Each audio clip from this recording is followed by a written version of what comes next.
This video will talk about adding contacts to the portal and about receiving notifications, including those approved CDAs that I know some of you are signing up on the portal for.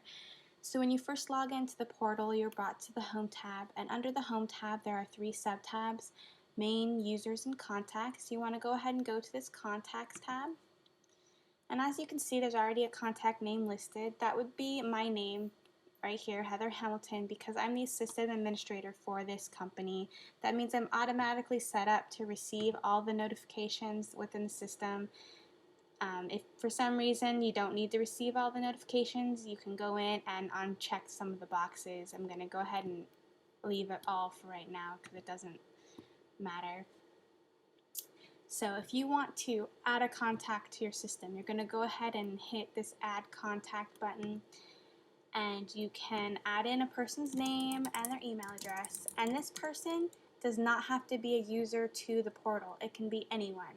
So anyone who you know wants to receive notifications. So they won't be able to go in and request hearings for you or anything. All they're going to do is receive an email that says this happened. So for you attorneys out there, if you want to notify an employer of something like a hearing being scheduled or a request for hearing notice or something, you can enter in the employer's name and email address and check one of these boxes, and they'll get notified of that without actually being able to access the system. That's what contacts are for.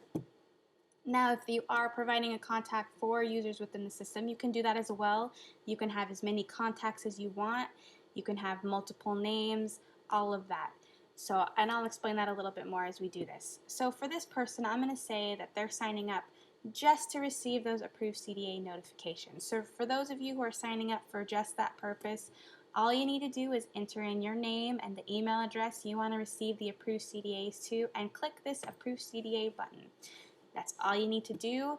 You would press Save right now and you're done. There is no special tab or other viewing option for CDAs within the portal. All it is you check this box and you'll receive an email saying your CDA has been approved every time one is approved within our system. So if I go back to the contact list here, that contact has been saved. This person will be receiving just approved CDA notifications. Now let's say this person tells me, I want to receive all the other notifications as well. I can add them again, but they want to receive it to a different email address. Well, I can put in their different email address, and I can choose the other types of notifications. And so they'll be receiving approved CDAs to one email address, and they'll receive these other notifications to a different email address. That's great for those of you who want to keep those things separate. Maybe you want to have just notices to one email address and requests for hearing notifications to a different email address. You can have your name in here as many times as you want.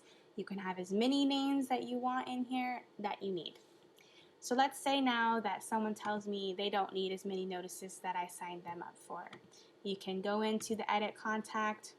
You can say, oh, they don't need this notice of representation. They don't really care. We can uncheck this box and save. So you can go and do that anytime you want, and it saves those changes.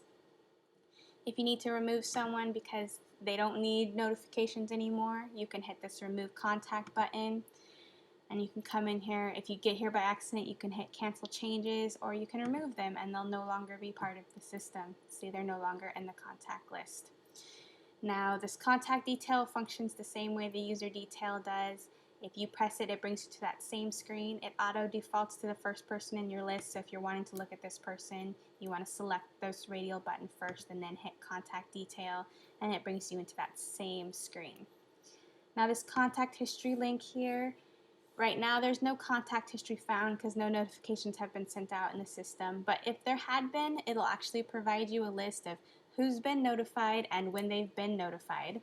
If you for some reason want to do a manual notification, you can actually type in the date that you're doing it, choose the type of contact that it is, and how you're contacting them. Maybe you're going to fax it to somebody and you just want to keep track of that yourself in the system that you notified someone. You can click the fax, type what it is you're sending, and press Save, and the system will keep track of it for you.